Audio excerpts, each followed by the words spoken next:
তোমরা অনেকে বলছিলে না যে লিপ কিস না করলে কি করে বুঝবো এটা আমার বউ?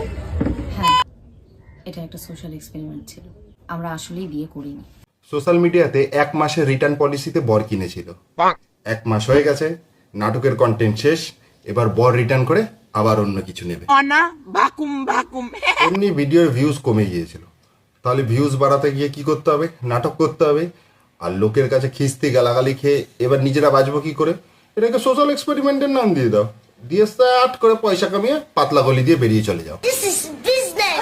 তোমাদের তো পোঙার ভিতর চুলকাই যা, কি গায়ে আগুন লাগছে না? ছি ছি, এ কি মুখের ভাষা? না না, পোঙার ভিতর চুলকায় না, জিভ চুলকায়। তাই এবার ছবল দেবো, নাও তৈরি হও। তুমি যদি নেক্সট টাইম থেকে কোনো রোস্টারকে রোস্ট করতে দেখেছি, ল্যাংটো করে টিনের অ্যাডভেস্টারের চালে শুকাতে দাও। তাহলে ল্যাংটো করে টিনের অ্যাসবেস্টারে শোকানো হবে। মনের ভিতরে এই আকাঙ্ক্ষা নিয়ে চলো শুরু করা যাক। Relax, see you not for mind. আমাদের দুজনের কোথাও না কোথাও মনে হয়েছে যে এই সমাজের জন্য কোথাও একটা ছোট মেসেজ বা একটা ছোট সোশ্যাল এক্সপেরিমেন্ট করাটা দরকার, আর সেটার জন্যই আমরা দুজন মিলে এই উদ্যোগটা নিই। ভাগ্যিস তোমরা এই ভিডিওটা বানালে, তোমরা এই ভিডিওটা বানিয়ে সমাজকে একটা অন্য উচ্চতায় পৌঁছে দিয়েছো। তোমাদের জন্যই আমাদের মতো পাপীদের পাপ পুণ্যতে পরিণত হলো। তোমরা যদি এই ভিডিওটা না বানাতে তাহলে আমরাও হয়তো নরকে আলুর চপ হয়ে ভাজা হতাম, কিন্তু না, তোমাদের জন্যই আমরা স্বর্গে যেতে পারবো।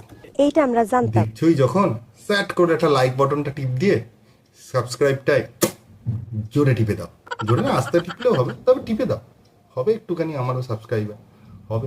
তোমরা একটা ছেলের বিয়ে করলো, রোস্টার দাদারা দিদিরা একটা মেয়েকে বিয়ে। তোমাদের বলাতে কেউ করবে নাকি? হ্যাঁ, যদি কারোর পার্সোনাল চয়েস ওরকম থাকে তাহলে সে করবে।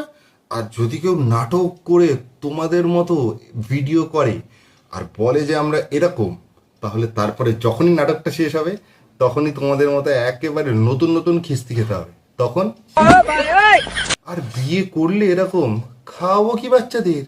বাচ্চাকে খাওয়াবো কি?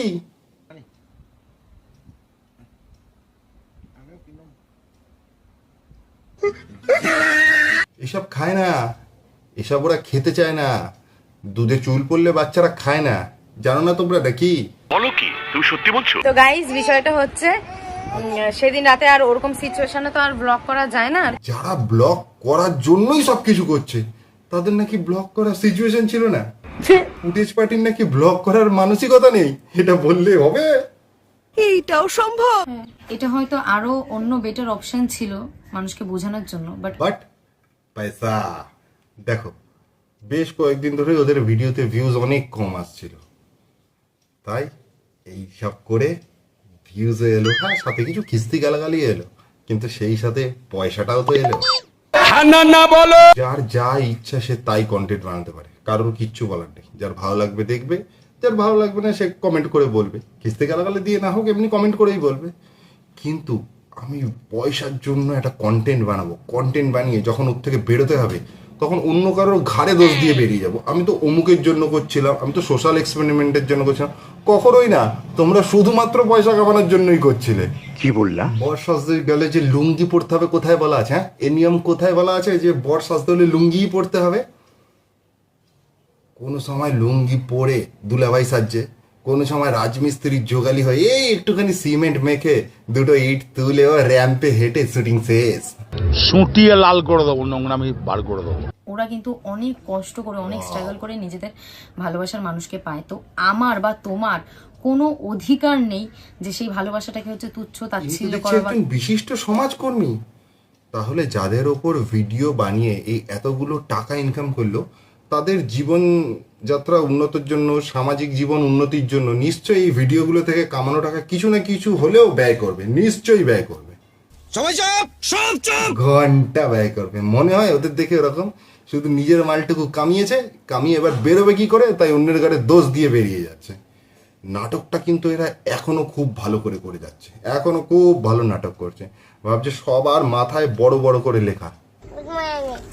দেখো, তোমাদেরকে একটা কথা বলি, সেটা হচ্ছে আমি কিন্তু চাইলে পরেই এই জিনিসটা কোনো একটা ছেলের সাথেও করতে পারতাম। তোমরা যদি এটাকে মনে করে থাকো প্র্যাঙ্ক করেছে পয়সার জন্য, ভিউজের জন্য, না না, এটা প্র্যাঙ্ক না, এটা নেগেটিভ পাবলিসিটিতে পয়সা কামানো।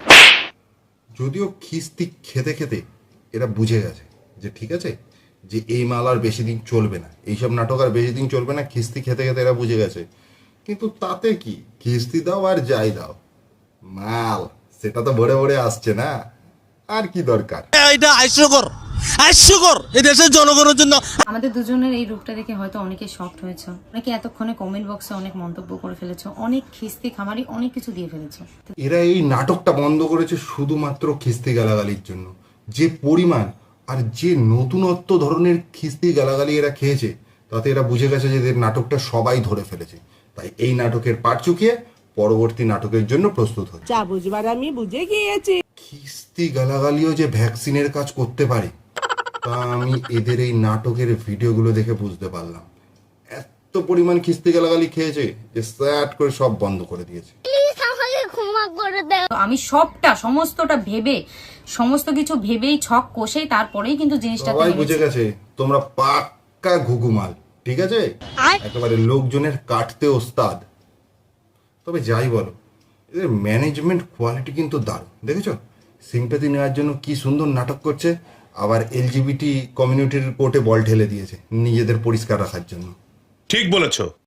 তোমরা অনেকে বলছিলে না যে লিপ কিস না করলে কি করে বুঝবো এটা আমার বউ। আরে বাহ, কি সুন্দর সোশ্যাল এক্সপেরিমেন্ট করছে। দেখো কি সুন্দর সোশ্যাল এক্সপেরিমেন্ট। হ্যাঁ, দেখে কেউ বুঝতেই পারছে না যে ওরা নাটকের জন্য এই কন্টেন্টগুলো বানাচ্ছে। কেউ বুঝতে পারছে যে এটা নাটক? কন্ট্রোল। দেখো, সমকামী হোক, উভকামী হোক, যে কামিই হোক, কিছু কিছু জিনিস আছে যেগুলো পাবলিক প্লেসে করা যায় না। না, সেই জিনিসগুলো ঘরের ভেতরেই করতে হয়।